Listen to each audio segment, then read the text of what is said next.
नमस्कार मित्रांनो, सुप्रभात. मी विजय निकोट, पुणे जिल्हा, गाव निकोटवाडी, मंचर. मी आता सध्या आंध्रामधील छत्रपती शिवाजी महाराजांच्या या मोठ्या अशा भव्य दिव्य मंदिरामध्ये आहे. पूर्ण भारतामध्ये हे एकच असं महाराजांचं मंदिर आहे.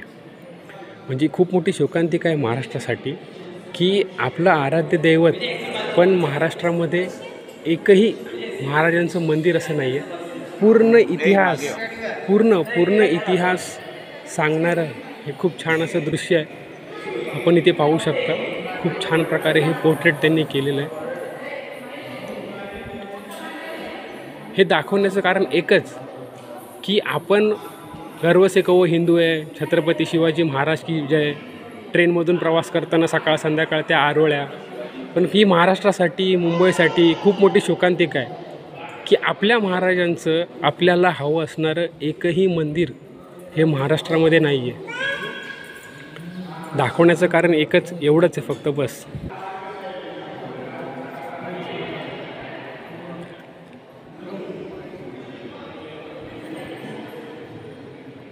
खूप छान असे पोर्ट्रेट केलेले आहे.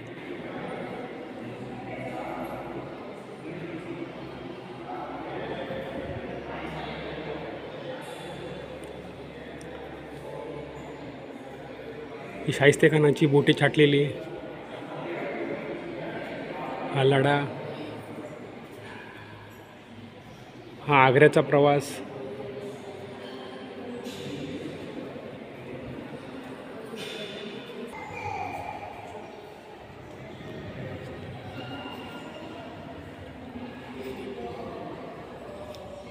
ही रामदास स्वामींची भेट. खूप छान राज्याभिषेक सोहळा.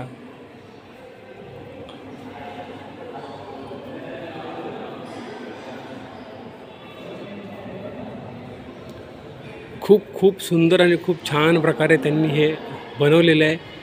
महत्त्वाचं म्हणजे त्यांनी मेंटेन ठेवलं आहे.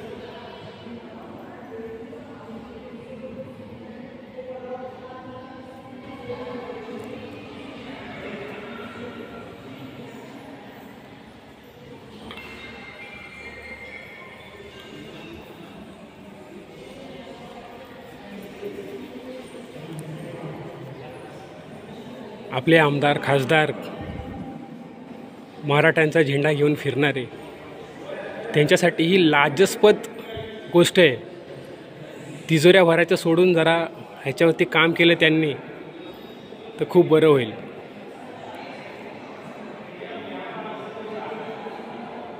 फक्त महाराजांचं नाव वापरून काही होत नाही. ही महाराजांची भव्य दिव्य मूर्ती आहे. हे त्यांची सभा भरताना दाखवलेलं आहे. हे ध्यान मंदिर आहे. सॉरी, महाराजांची ही ध्यानस्थ लावलेली मुद्रा.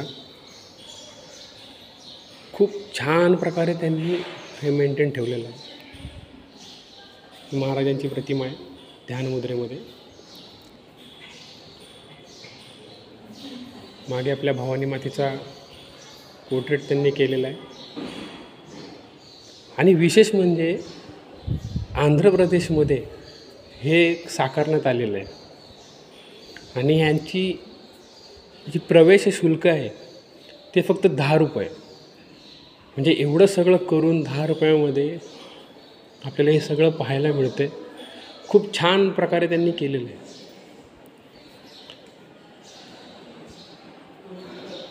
मला काय कुठे नावारूपाला यायचं नाही, पण एवढंच आहे की जास्तीत जास्त लोकांपर्यंत, जास्तीत जास्त मोठ्या लोकांपर्यंत हे व्हिडिओ पोहोचा की जेणेकरून आपल्या महाराष्ट्रामध्ये कोणत्याही जिल्ह्यात का होईना किंवा ॲटलिस्ट जुन्नरमध्ये जिथे त्यांचा जन्म झालेला आहे तिथे का होईना एक छानसं असं त्यांचं मंदिर बनेल.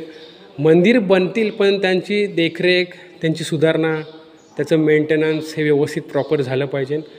इथून पुढच्या येणाऱ्या आपल्या पिढीला महाराज काय आहेत हे आपल्याला चांगल्या प्रकारे सांगणं खूप गरजेचं आहे. पुन्हा एकदा जर कोणाच्या भावना दुखवल्या असतील तर क्षमस्व. धन्यवाद. ही खूप मोठी शोकांतिका आहे महाराष्ट्रासाठी मित्रांनो. हा मॅसेज जास्तीत जास्त आपले जे मराठी आमदार, खासदार, मोठे राजकारणी मंडळी आहेत त्यांच्यापर्यंत पाठवा, पोचवा. की जेणेकरून आपल्या महाराष्ट्रामध्ये सुद्धा कुठल्याही जिल्ह्यामध्ये झालं तरी हरकत नाही, पण महाराष्ट्रामध्ये महाराजांचं मंदिर होणं खूप गरजेचं आहे. खूप मोठा परिसर आहे हा. प्रथमतः मी हा व्हिडिओ बनवतो, त्यामुळे मला एवढं नॉलेज नाही व्हिडिओ बनवण्याचं. हा छोटासा प्रयत्न मी करतो आहे. ही खूप मोठी शोकांतिका आहे आणि खूप असं लाज्यास्पद आहे. जेवढे पण आपले राजकारणी मोठी मोठी मंडळी आहेत, महाराजांचं नाव घेऊन फिरत आहेत, महाराजांच्या नावाखाली मतं, महाराजांच्या नावाखाली कारभार, पण ह्यातून काहीतरी त्यांनी शिकावं की आपल्यातले जे द्वेष आहेत, जे काय असतील पॉलिटिकल पार्टिकलमधले, पण ते सगळे बाजूला ठेवून सर्वांनी एकत्र येऊन महाराजांचं असं एखादं एवढं मोठं नाही, निदान छोटं तरी पण छान असं मंदिर बनवावं. खरंच मित्रांनो, ही खूप मोठी शोकांतिका आहे. आपण फक्त पुतळे महाराजांचे उभारतो, पण त्यांची कधी देखरेख ठेवली जात नाही. हे खूप छान अशा प्रकारे यांनी मेंटेन केलेलं आहे. सर्व आमदार खासदार जे मराठ्यांचे नावं घेऊन, महाराजांची नावं घेऊन जे राजकारण करत आहेत, त्यांच्यासाठी एक खूप सुंदर असा हा संदेश आहे की याच्यातून काहीतरी शिका. फक्त तिजोऱ्या भरायचं आणि हे करायचं ते करायचं, ह्याव करायचं त्याव करायचं, आश्वासनं देऊ नका. ह्याच्यातून काहीतरी शिका. कोणाच्या भावना दुखवल्या असतील तर क्षमस्व.